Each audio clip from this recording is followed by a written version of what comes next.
I run my entire life out of Obsidian. It's not only my favorite app, but I believe it's the best note-taking app on the planet.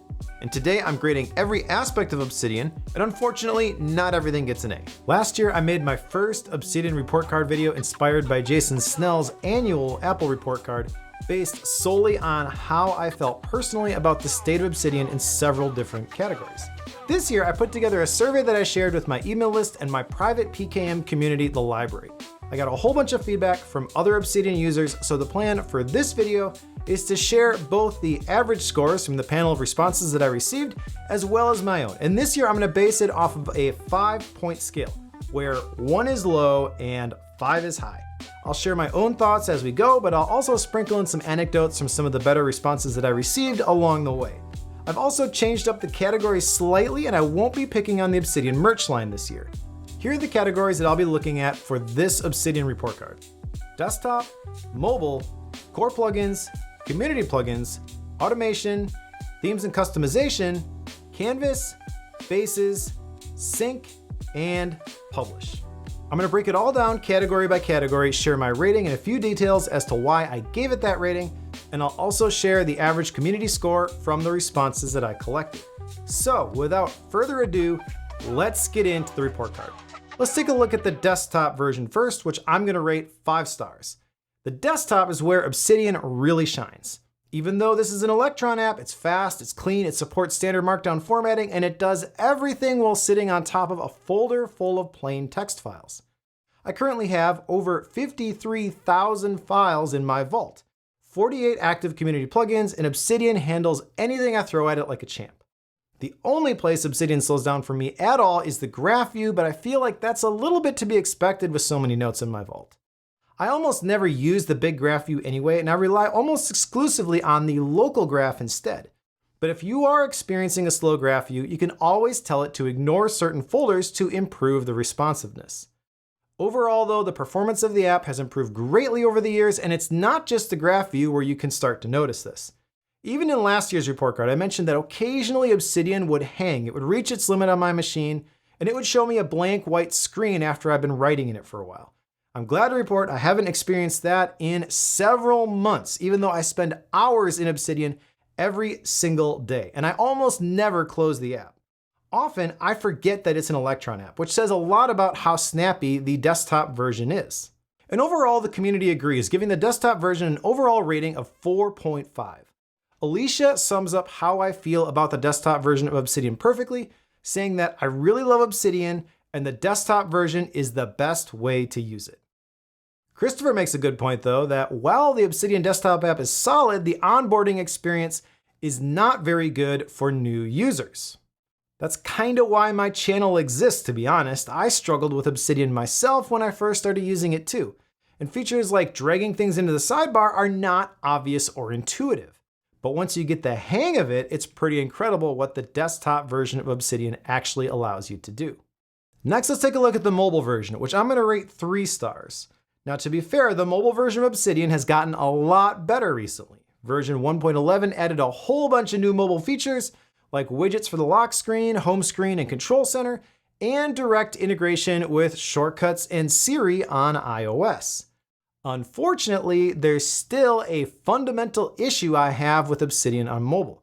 The app has to load in order for you to do anything in it. So for example, let's say you want to use one of these new widgets or shortcuts to capture a new note to your Obsidian Vault on your mobile device. After you tap the widget icon, the full Obsidian app opens and it loads your entire vault. And if you have your Obsidian Vault set to open to a specific note, like I do for today's daily note, it then opens and loads that note before creating the new note in your vault and letting you type your text. There's just way too much friction here, which means that Obsidian on iOS still just doesn't work well for quick capture. Looking at the community feedback, I'm not alone in feeling this way. Jacques says that capturing to Obsidian on mobile is still awkward and kludgy. And Max says that despite the recent improvements to speed and quick capture, the friction is still too high and cumbersome for mobile interfaces. The overall community score for Obsidian Mobile was 3.1, revealing what I believe to be a true identity crisis moment for the Obsidian mobile app. Personally, I believe that Obsidian on a mobile device cannot be both good at quick capture, which is what I'd really like to use it for, and have full feature parity with the desktop version. I think these use cases might just be incompatible. Now, fortunately, there's a ton of good options to bridge this gap. I personally use drafts for quick capture. Funnel is also a great option for capturing your text and then sending it over to your Obsidian Vault after the fact with an export action.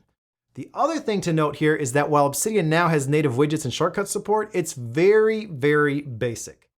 There are honestly not a lot of useful ways that I can think to use those built-in actions, but fortunately there are some great options if you want real widgets and shortcut support to help bridge the gap. Again, I love Actions for Obsidian by Carlo Zotman, and I use it every day as part of my journaling workflow. And Widgets for Obsidian on iOS lets you run actions from your widgets in addition to viewing and creating notes.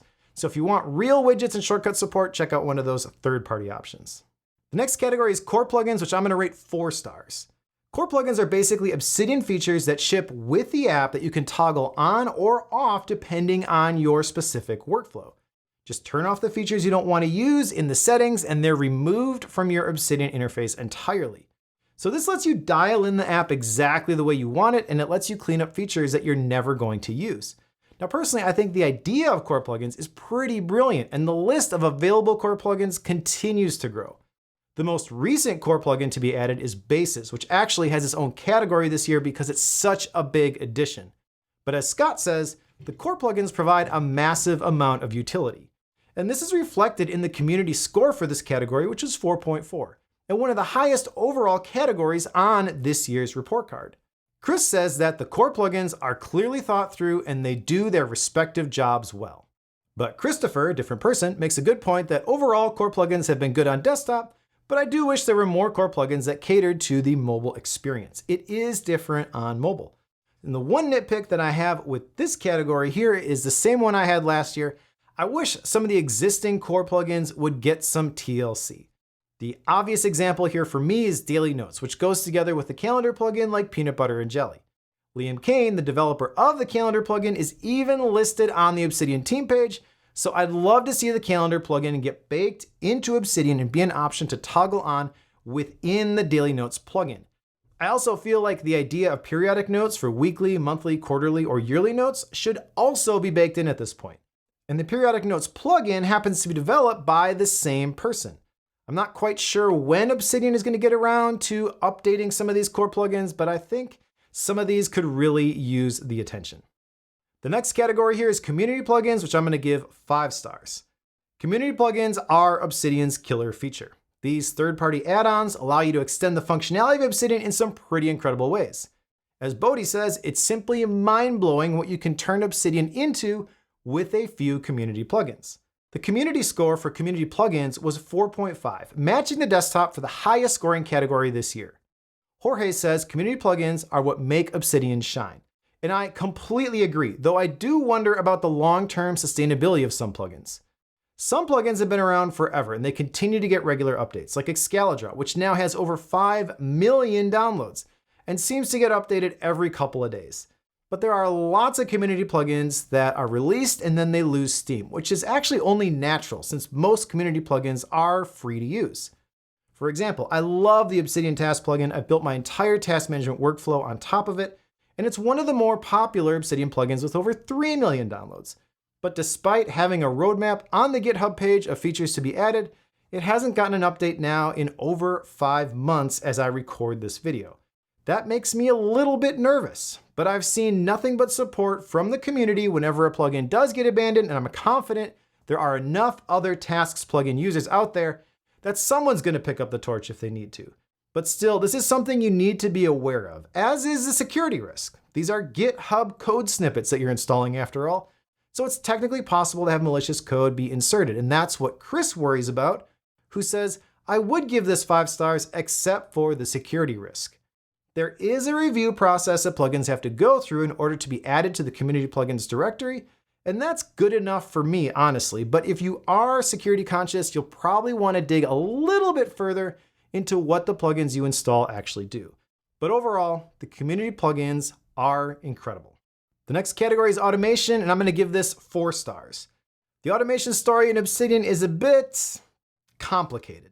The app itself does not offer a whole lot in terms of automation possibilities, but the fact that your vault is simply a folder full of markdown files opens up some interesting options. So one thing that Obsidian does give you is support for callback URLs, which enables two-way communication between Obsidian and external apps or scripts. So this allows actions initiated from outside Obsidian to return data back to the originating app. And if you take the time to build them into your workflows, you can do quite a bit with these callback URLs. Kyle says that callback URL functionality is amazing and it continues to be essential for my use of Obsidian. Chris goes as far as to say that automation in Obsidian is superb. With a bit of JavaScript knowledge, templater, data view, and other automation tools, it's rare to find something that isn't possible. But it's not all puppies and rainbows. The community score for this category was actually only a 3.6. And as Uji says, automations are hard to set up and a bit fiddly to use. So the bottom line here is that automation in Obsidian could be a lot better, I believe. While recent updates have added built-in support for shortcuts on macOS and iOS, if you really want to get serious about shortcuts automations, you will need a third-party tool like the previously mentioned Actions for Obsidian. Now, one very recent addition that definitely boosts this score in my eyes is the official support for Obsidian via the command line, which lets you do just about anything in Obsidian right from the terminal. It's definitely not for everyone, but if you're technical enough to use the command line, this is pretty cool.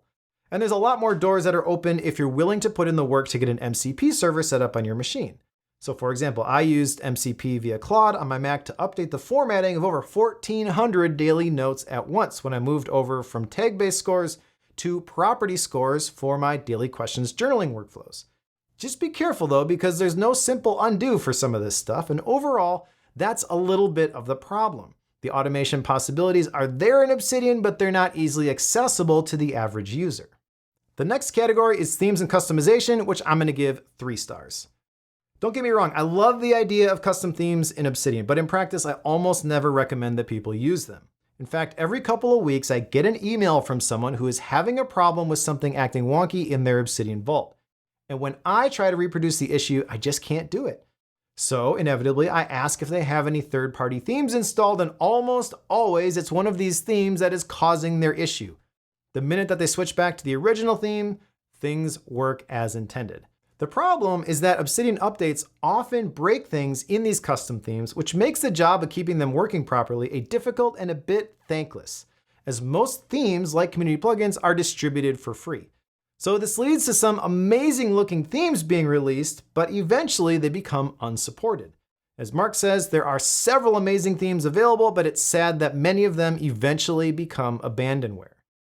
Christopher also points out that there are some nice themes available, but even the nicest themes don't look as good as other plain text apps like Noteplan or Bear. The community score for this category is 3.7, which is not bad, but it's not great either. Personally, I think that the app has come a long way in terms of the look and feel of the app, and if you can get away with not using a theme, that's probably the best option. But I do like how you can customize individual parts of the app with CSS snippets, and I have lots of these enabled in my vault. The next category is Canvas, which I'm going to give 3 stars. Canvas is a core plugin, but it adds an additional file type to Obsidian and some really interesting new functionality. So just like last year, I've decided to break this one out into its own category. And to be honest, my concerns about this not really making much progress since it was released from last year's video still hold true. There are lots of things that should be baked into Canvas that are still missing. Canvas support for Publish has been on the roadmap for a very long time, for example. But there is one killer feature which Canvas has: the ability to create dashboards to visualize the data inside of your Obsidian vault. So for example, I recently revamped my journaling dashboard with an assist from Claude, as I talked about in this other video here. And as Steve said, Canvas makes creating powerful dashboards like this very easy to do. Deo also said that I went heavy into Canvas last year because I was ideating my business, and it was extremely useful. I tend to agree. The ability to use code snippets inside of cards in Canvas is really powerful, and this is the way that I use it. Overall though, Canvas is a bit long in the tooth, and it is in need of an update. The overall community score for this was only 3.5, and as Chris says, Canvas could be phenomenal, but it's lacking a bunch of options that would make it click for me. I'd love to see this plugin develop further. That encapsulates Canvas in a nutshell, in my opinion. The infinite canvas it gives you inside your vault is incredible but fiddly, and it's hard to get things looking just the way you want. There's a lot of power here, but also quite a few rough edges that I hope get smoothed out at some point in the near future. Okay, here's the big one, bases, and I'm gonna give this 5 stars. Let's just cut to the chase. Bases is an absolute game changer for Obsidian users. This core plugin is still a bit of a work in progress, but as Claude says, Bases is the best thing ever added to Obsidian. It improves it 100%. I agree. In a nutshell, Bases lets you view the data in your notes different ways using different views. There are a handful of views that are available right now, including list, table, and card views, but the great thing about Bases is that it's all built on top of your note properties. Now, with the release of Bases, I feel like we can finally see the big picture with Obsidian properties, which were a little bit confusing for new users when they were released last year. But once you see how Bases uses those properties to filter and sort your notes according to the built-in metadata, it starts to become clear how you can use these in some pretty powerful ways. The community is also very impressed with Obsidian Bases, giving it a score of 4.4. The one thing that holds that score back from being even higher, I believe, is that it's not exactly easy to get started with Bases for new users. As Uji says, the capabilities are great, but there needs to be better documentation. It has a steep learning curve, and it's also missing some key building blocks. I also think that Bases gets a lot more universally useful when you add a few other features, like the Kanban and the calendar views that are currently on the Obsidian roadmap, and support for Obsidian Publish. That's the one I really want. So you can create public sites which utilize the power of Bases. But overall, Bases is the most exciting thing to be added to Obsidian in quite some time. And I cannot wait to see how this core plugin matures and what workflows it enables in the future. The next category is Sync, which I'm gonna give 5 stars. You technically don't need Obsidian Sync in order to sync your notes between devices, but I really think it's a valuable service and I highly recommend it. You can sync your files other ways, but with Obsidian Sync, you get end-to-end encryption, you get version history, and the ability to sync across all available platforms, including Mac, Windows, iOS, Android, and even Linux. So for $4 per month, you get 1 GB of total storage and 1 month of version history for a single vault. There is a limit on the file sizes that you can sync of 5 MB, but that increases to 200 MB with the Sync Plus plan, which is $8 per month. This plan gives you 10 synced vaults, 10 GB of storage, which is upgradable to 100 GB, and 12 months of version history. It may have been a bit of a rocky start for Sync, but it's improved quietly quite a bit over the years. And as Bodhi says, Sync is much more solid than it was previously. It's gotten much faster, and I almost never see any lag anymore. The community gave Sync a score of 4.6, with Mark calling it rock solid reliable. Boring, but that's a good thing. And I completely agree. Bottom line, if you want a simple, secure, and reliable way to sync your notes, Obsidian Sync is a worthwhile investment. All right, the last category here is Publish, and I'm gonna rate this 4 stars. Publish is a service that lets you select notes from your Obsidian Vault and publish them directly to the web.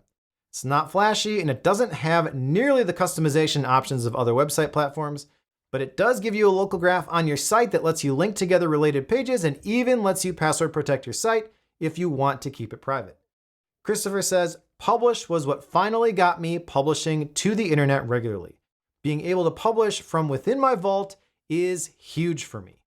Max is another one who uses Obsidian Publish, saying, my whole blog is powered by Publish. It is in need of serious TLC though, like a proper RSS feed, better custom pages, and promised support for plugins like Bases and Canvas. Overall, the community gave Publish a score of 3.7, though a fair number of respondents admitted they didn't really have much experience with this core plugin or a need to really use it.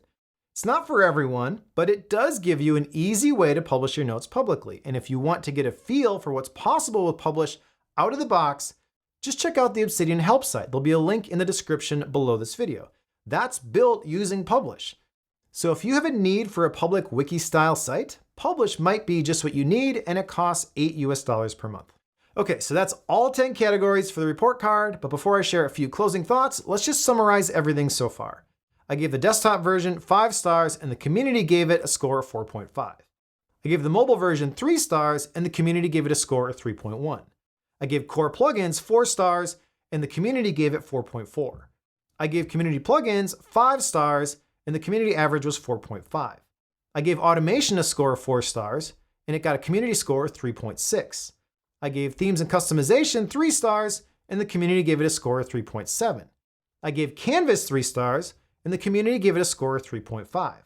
I gave bases a score of 5 stars, and the community gave it a score of 4.4. I gave sync a score of 5 stars, and the community gave it a score of 4.6. I gave publish a score of 4 stars, and the community gave it a score of 3.7. So here's a summary of all those scores, but before we go, I have a few closing thoughts and a few final anecdotes to share. So overall, 2025 was a pretty strong year for the Obsidian team, in my opinion. Bases is incredible and it keeps getting better. The mobile version took a big leap forward, but it still has a way to go in my opinion, and the desktop app continues to improve. As Scott says, the updates and improvements of the last year have been insanely good. I can't believe after all this time, the level of continued development of both the team and community. Steven encapsulates how I think about Obsidian perfectly by saying, I can't now imagine not having this app. I totally agree. Obsidian is so much more than just my favorite app. It's given me the ability to craft my own PKM workflows in a way I didn't think was possible. I know a little bit of HTML and some CSS, but I'm not a developer. Still, I'm a little bit astounded at some of the no-code solutions I've been able to build in Obsidian, and the fact that the app is 100% user supported is pretty amazing. I love the file over app philosophy that the app is built on top of, and agree completely with the manifesto, which states that everyone should have the tools to think clearly and organize ideas effectively. So overall, I think Obsidian is in a really, really good place. I believe it's going to be around for a very long time. And hopefully I will be able to keep making videos about Obsidian for a very long time as well. Now, by the way, if you want more Obsidian tips and resources, then you should check out my free Practical PKM Starter Vault. It's a collection of resources and templates to help you get more out of your notes and ideas in Obsidian, and you can download it for free by going to vault.practicalpkm.com. Thanks for watching, and we'll see you in another video.